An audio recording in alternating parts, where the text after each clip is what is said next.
Adiós.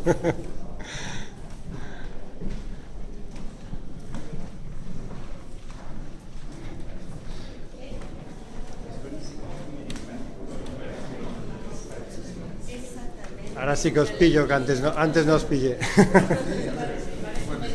Es una caligrafía también.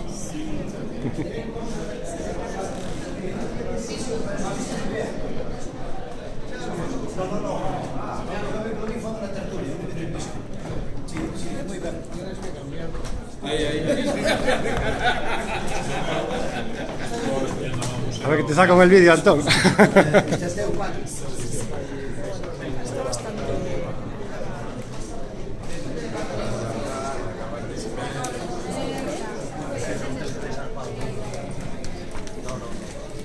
Pues eso sí que esa precisión non se pode decir moito.